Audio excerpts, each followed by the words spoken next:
Have you noticed how in the past few years there seems to have been a proliferation of celebrity fast food endorsements? You may have also noticed that almost every Black celebrity that does a fast food ad is selling the type of stuff that we all need to be eating less of: fried food and sugar-laden drinks. The ironic and sad reality is that Black Americans have the highest rates of several chronic diseases, an overabundance of fast food restaurants compared to grocery stores in their neighborhoods, and are targeted by fast food and junk food companies more than other racial groups. But how did we get here? In today's video, I'm going to talk about Black people's relationship to fast food, the good, the bad, and the unexpected. And no, this won't be a whole video about how racism is to blame. Racism does play a part, but it does not tell the whole story. Some of this also has to do with decisions made by people within the Black community. I'll be covering the following topics. 1, the overabundance of ads for fast food featuring Black celebrities. 2, the health effects of all this marketing, especially among Black children. 3, the history of how fast food became so abundant in predominantly Black neighborhoods. And 4, how we can all do better moving forward, because I like solution-oriented thinking. All right, let's start with a rundown of fast food endorsements done by Black celebrities. Please note that I'm not trying to bash any of these celebrities. I'm just showing examples of what has been going on in the past several years. Another caveat that I must add is that I will be counting celebrities as Black if they're fully Black or are mixed with Black. All right, let's go down the list. I'm starting off this list with Travis Scott.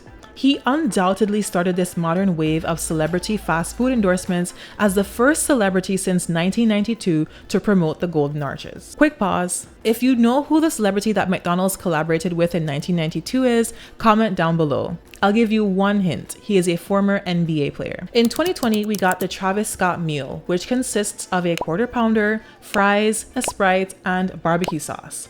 This meal was so popular that McDonald's reported running out of some of the ingredients that go into the meals. Next up, we have Megan Thee Stallion. In 2021, Megan partnered with Popeyes to sell Hottie Sauce.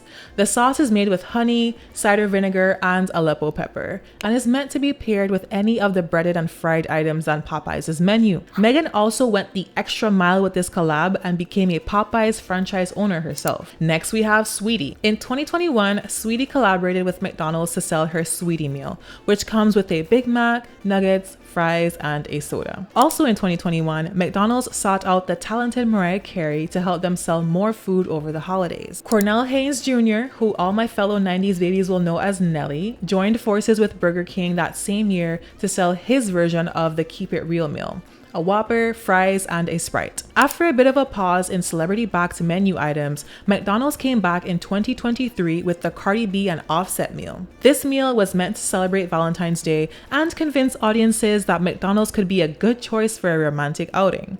This was an odd celebrity couple choice considering that they aren't exactly the perfect image of a loving couple. Either way, this meal consisted of a cheeseburger with barbecue sauce, a quarter pounder with cheese, fries, Coke, high C, and apple pie. During the same year, Lotto worked with Wingstop to sell Lotto's Lemon Herb Remix, which consists of a very original lemon garlic and herb dry rub chicken. Next up, we have a restaurant that I have not mentioned as yet. Snoop Dogg joined forces with Jack in the Box that year as well to sell his Munchie meal, which comes with a taco, chicken sandwich, curly fries, a brownie, and a drink. Then in 2024, Jack in the Box came out with another Munchie meal featuring yet another West Coast hip hop artist, Ice Cube. Ice Cube's meal came with a chicken tater melt, a taco, curly fries, churros, and a Sprite. Lastly, we have Shaquille O'Neal, who endorses a pretty wide array of things. He doesn't just endorse Papa John's though, he actually sat on the board of directors from 2019 up until this year, 2024. Now, do you remember who the first celebrity was to do a fast food endorsement? Back in the day, one of the greatest to ever play the game, Michael Jordan, became the first celebrity to do a collab with McDonald's in 1992. His meal was called the Mac Jordan Special. Now, you may be thinking, Michelle, non-black celebrities endorse fast food restaurants too. And you would be correct. There are, of course, examples of non-black celebrities that have endorsed food that is highly processed. BTS linked up with McDonald's in 2021 to sell the BTS meal. Jack Harlow did a collab with KFC in 2022, and the list goes on. Still, if I were to put together a list of all of the celebrity fast food endorsements that have been done within the past 5 years for things like fried fatty food combos, not snacks and drinks, you would see an overrepresentation of black celebrities. Don't believe me? Take a look at this chart then. On the left side, we have black celebrities, and on the right are non-black celebrities. So on the left-hand side, we have Shaquille O'Neal, Travis Scott, Megan Thee Stallion, Sweetie, Mariah Carey, Nelly, Lil Nas X, Cardi B, Offset, Lotto, Snoop Dogg, and Ice Cube. While on the right, we have J Balvin, BTS, Anita, Huddy, Jack Harlow, the Jonas Brothers, and Jimmy O Yang. Clearly, the list on the left is longer than the list on the right. My main point here is that black people or people of African descent are more often than not the ones behind these celebrity fast food endorsements for fried, fatty foods that we call meals. Now, I know that there's somebody out there that wants to bring up the fact that McDonald's and other fast food restaurants do sell better for you options, so it doesn't have to be a bad thing that these celebrities are putting their names on meals for these restaurants. And to that I say, yes, McDonald's, Wendy's, many fast food restaurants offer salads, but can you show me one black celebrity endorsement that has been for a salad? We're still waiting for it. I actually think it's a good thing that restaurants that prepare food that is quick, tasty, and usually cheap exist. We all need to be able to grab food on the road or get something quickly after work, at least on occasion. Also, not everything that you eat needs to be a perfect balance of micro and macronutrients. Sometimes we just eat for pleasure, and that is absolutely fine. My problem is that there is a major imbalance between the promotion of foods that we should be eating from time to time and foods that we should be eating 90% of the time to optimize our well-being. As the writers behind Sesame Street would put it, we have a ton of promotion for sometimes foods and barely any promotion for anytime foods. I would love to see more black celebrities put their names on meals that include more than one leaf of lettuce. What black celebrities promote matters because they have the ability to influence everyone who sees those ads, particularly those who identify with them. Even if you think you're above the effects of all this marketing, the reality is that we are all susceptible to the powerful effects of marketing and celebrity endorsements. If we weren't, companies wouldn't invest billions of dollars in these campaigns. They partner with celebrities for one reason, because it increases their revenue. The fact of the matter is that celebrity endorsements exist because they work, especially on young, vulnerable minds. Let's take a moment to talk about the effect of all this fast food marketing on children. Studies show that the marketing of foods that are high in salt, sugar, and fat, foods that we would call junk foods to children, has a direct impact on the foods that children end up eating and their risk for developing obesity. I know that conversations about weight can be upsetting or triggering, but I want to make it clear that I'm not here to shame these children and much less their parents. I'm just here to share information. You can use it as you choose to. The fact that these fast food advertisements can have an effect on what children choose to eat matters because obesity is a worldwide issue, and it affects children's physical and social health. According to the CDC, about 1 in 5 children in the US, including adolescents, are obese.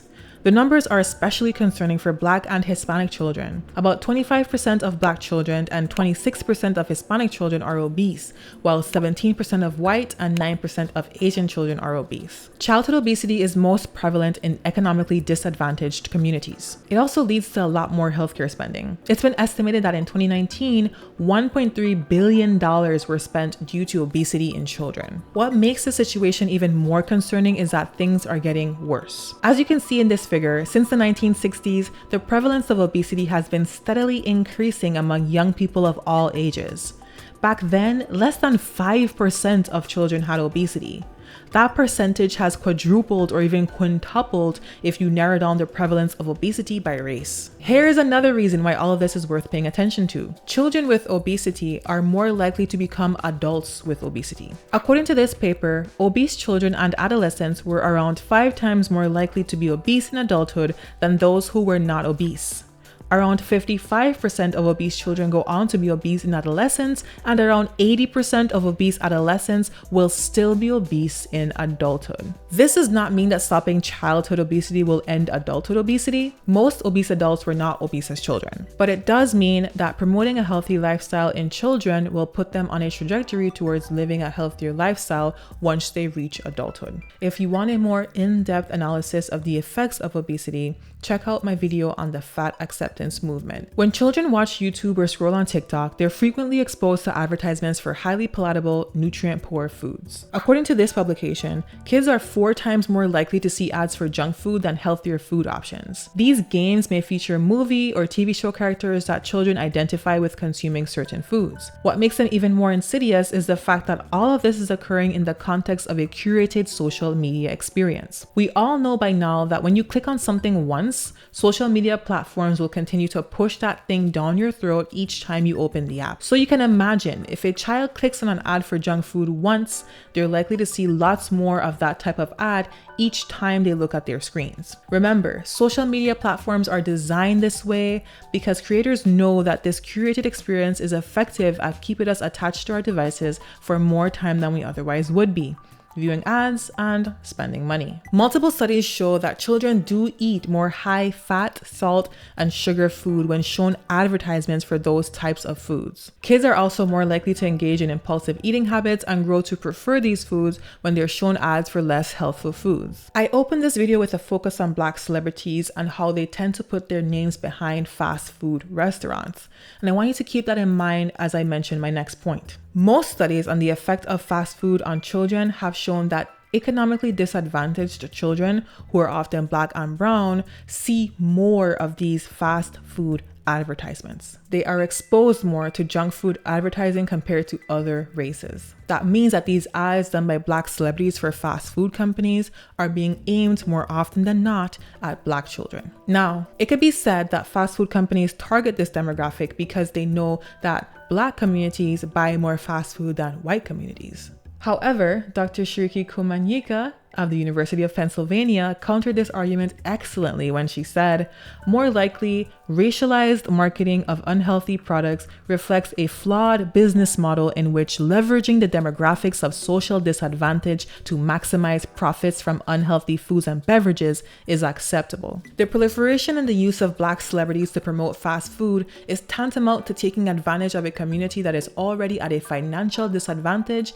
and for that, among other reasons, is more likely to rely on fast food to feed their families. This same community is also more likely to be affected by the long-term effects of bad eating habits, including obesity, high blood pressure, high cholesterol, type 2 diabetes, and the list goes on. To get a better sense of how financially disadvantaged many Black families in this country are, take a look at these 2 articles. The first is a report by the United States Census Bureau in which the title pretty much tells you the key thing that you need to know: that households with a white, non-Hispanic householder were 10 times wealthier than those with a Black householder in 2021. Householder was defined as the renter or owner of a housing unit, the key part being that their name has to appear on the lease or deed. While Black wealth has been growing with the passage of the decades, the racial wealth gap persists. In this report by Brookings, the author stated, in 2022, for every $100 in wealth held by white households, Black households held only $15. So I will repeat this point again. Black families are generally among the poorest in this country, and fast food companies know this. They know that they will have repeat customers from this community because these people generally cannot afford healthier fast food options. I also mentioned that Black people are disproportionately affected by chronic diseases in this country. If you yourself are Black, this will not surprise you because you most likely have an auntie, a cousin, a family member, or it might even be you that has high cholesterol, obesity, type 2 diabetes, or one of the many chronic illnesses that can be brought on by consuming too much nutrient-poor food. Nevertheless, it's always nice to look at the numbers, so let's do that. I'll start with this graph from the CDC, which shows the percentage of people with obesity, which you can see on the vertical axis, and everything is divided by gender on the horizontal axis. Each color represents a different race. Let's start with women. 57% of Black women, 44% of Hispanic women, 40% of white women, and 17% of Asian women in this country are obese. For men, 41% of Black men, 46% of Hispanic men, 45% of white men, and 18% of Asian men are obese. Overall, the Black race has a higher obesity percentage. This higher prevalence of obesity among Black people is also correlated with a higher prevalence of stroke, heart disease, and other issues that I already mentioned. What this data shows is that fast food companies target financially disadvantaged communities that are already disproportionately affected by chronic diseases brought on in no small part by poor nutrition. They know their audience and they use members of that same community to sell these foods and increase profits. And by the way, they're not just doing this with their ads. Fast food companies also target Black communities by deciding where to put franchises. Have you ever gotten the sense that there are more fast food restaurants per square mile in Black neighborhoods? That's because it's a fact. And this brings me to my next topic, how fast food became so abundant in predominantly Black neighborhoods. According to this article published in the American Journal of Preventive Medicine, in a study in the city of New Orleans, Louisiana, researchers found that predominantly Black neighborhoods have 2.4 fast food restaurants per square mile compared to 1.5 restaurants in predominantly white neighborhoods. This paper is kind of old though and limited to just one American city, so we need more data to really understand what's happening here. This paper came out in 2014 and covered census blocks across the entire United States, not just a single city. Unsurprisingly, they found the same thing. Predominantly Black neighborhoods have higher access to fast food. What's interesting too is that they looked at poverty as an indicator for how easy it would be to access a fast food place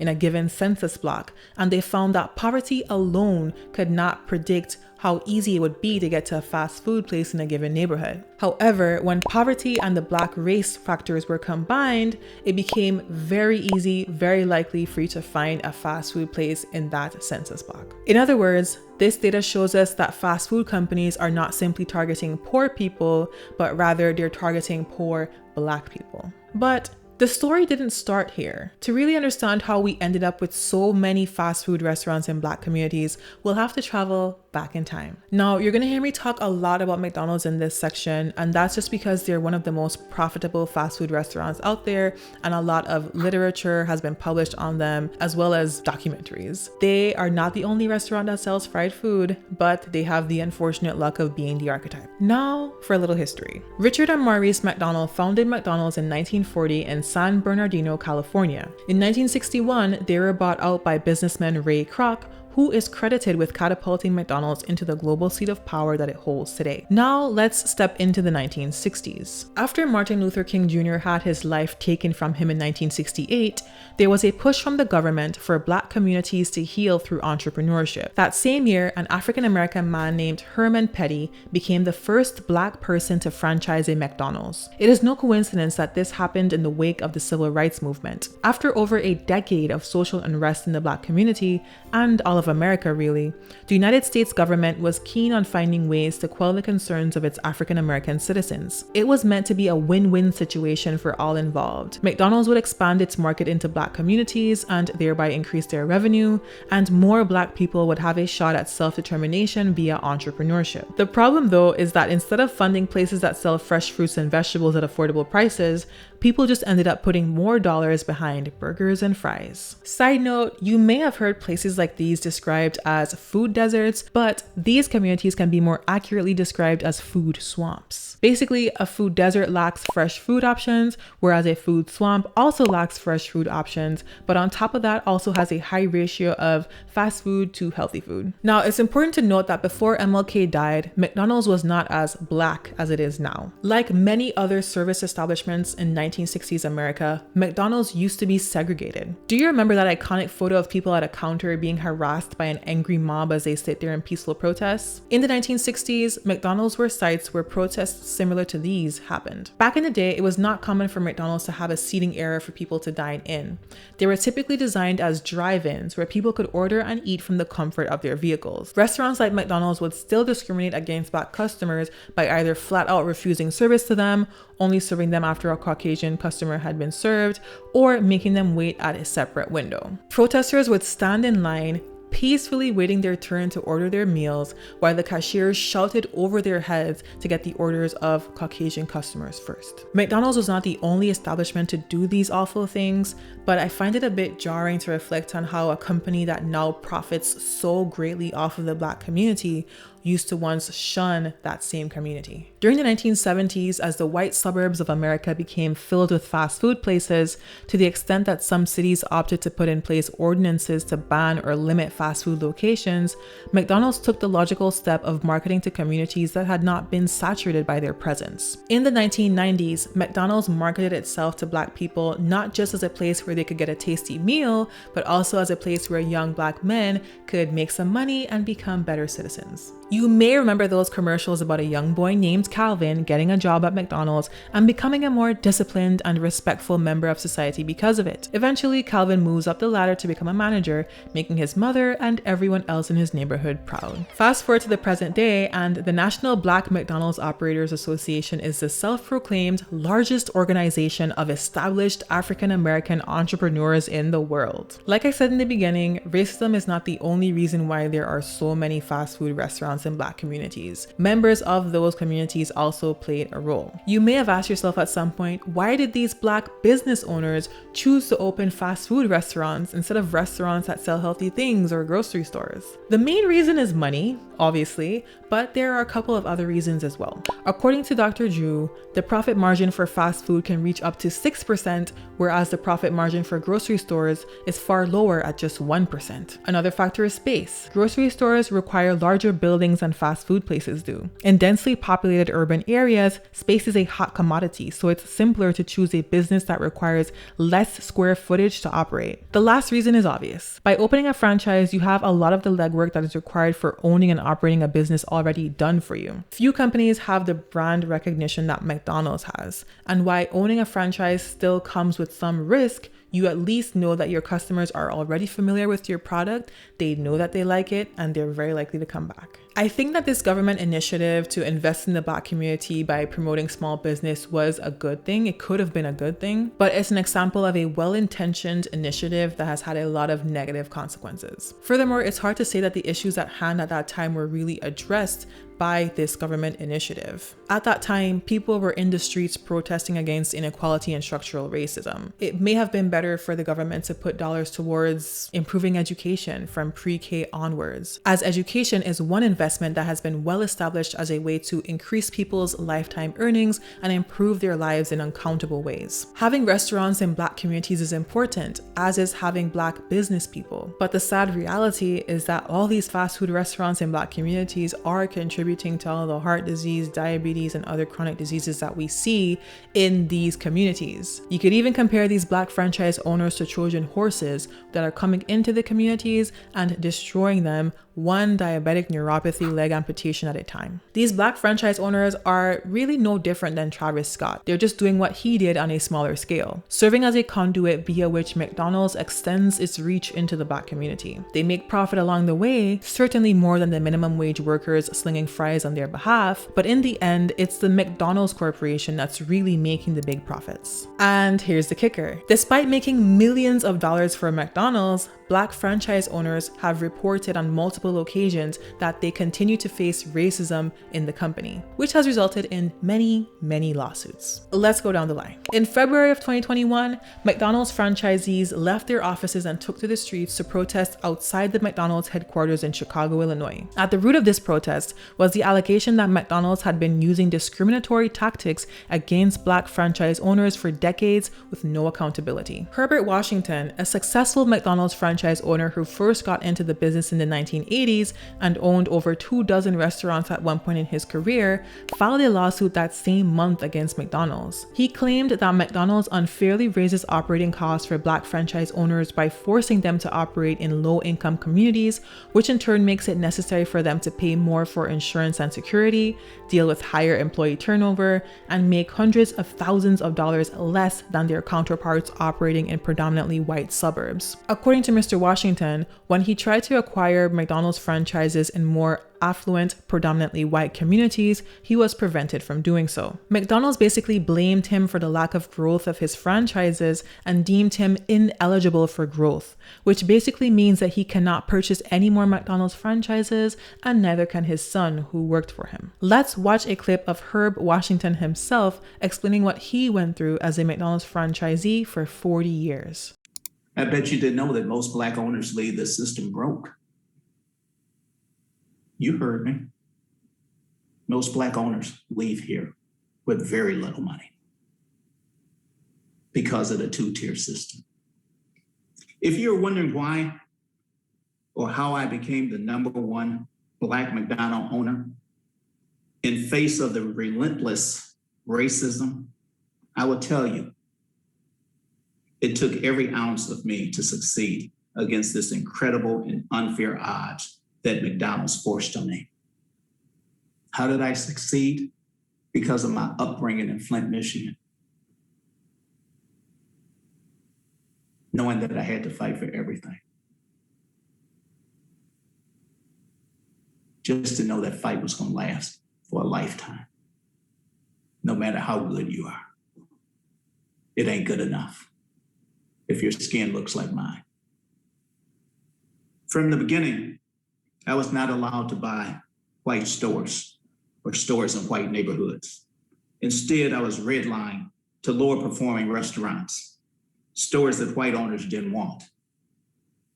But I took nothing and made something out of it. I was not given the consideration and the breaks that McDonald's routinely extends to white owners to ensure they're successful.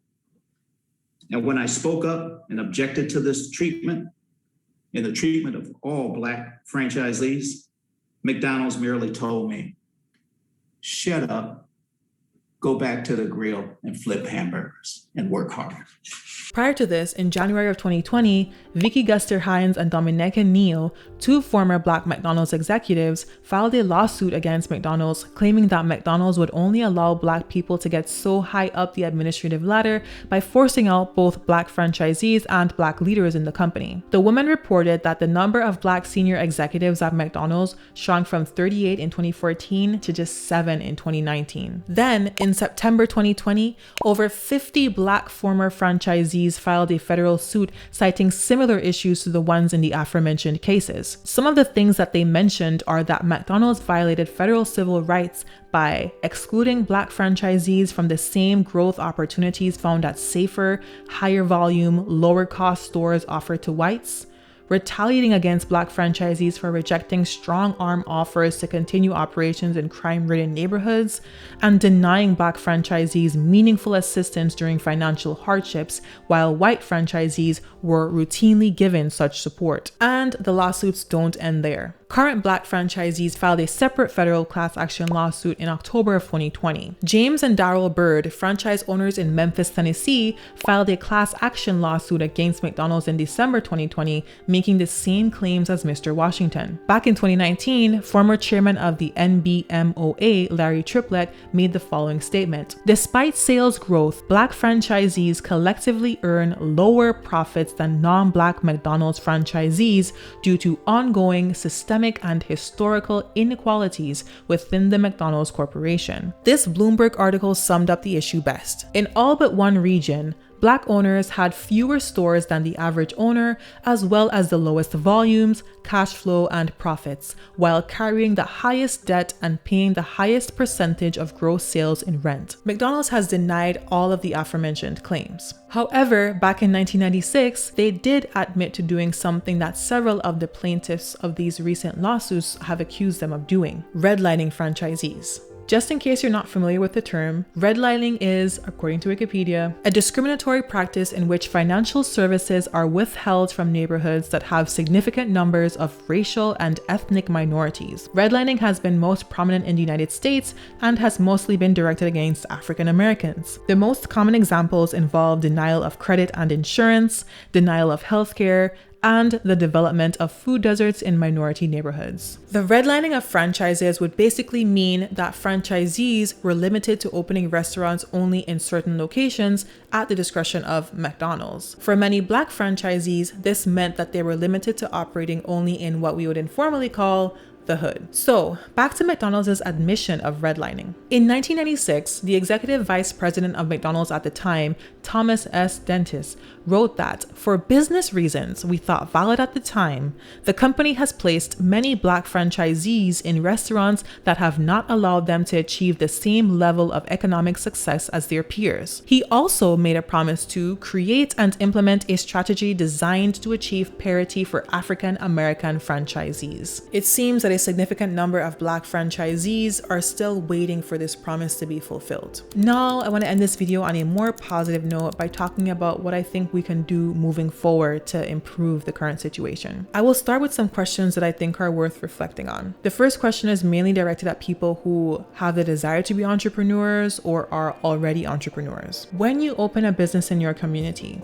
what is the impact that you want that business to have on your community? And now this question is for everyone. When we spend money at certain locations, what are we voting for in our communities with our dollars? What if Black people collectively decided not to allow fast food restaurants to dominate in their communities? What could that look like? What if we didn't have so many Black artists endorsing fast food? And this is tangentially related. What if we didn't have so many Black rappers endorsing alcohol? Many people think that drinking alcohol is only bad for you when you overdo it, but the fact of the matter is that drinking alcohol at all is bad for your health. I already did a video on this topic as well. I will leave the link here for you. I know that this can be a bit simplistic, but there is a deep part of me that wants to believe that if we live and operate by our principles, we can actually make change happen. But I also know that the reality of living in a capitalistic society is that businesses are funded by whatever will yield the most profits, and people of all races love fast food. McDonald's knows this, and they know it very well because they actually used to hold a majority stake in a restaurant chain that is known for selling salads and burritos.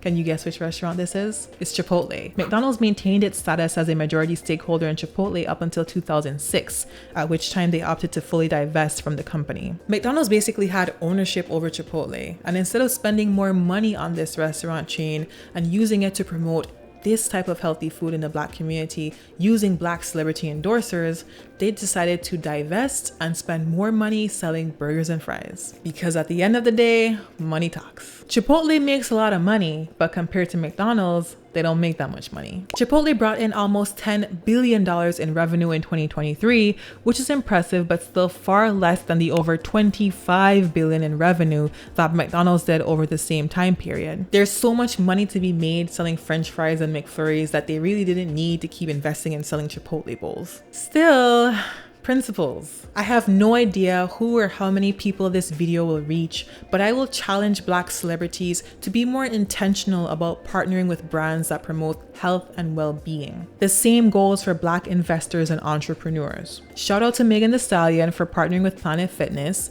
This is a great example of what I'm talking about. Celebrities have the power to give things an air of cool, especially for the young people that look up to them. And it's nice when they use that power for good. Anyway, that is it for today's video. Thank you for watching until the end. Please do not forget to comment down below. I'd love to read your thoughts on this. And don't forget to share the video, like, and subscribe for more of my content. Take care.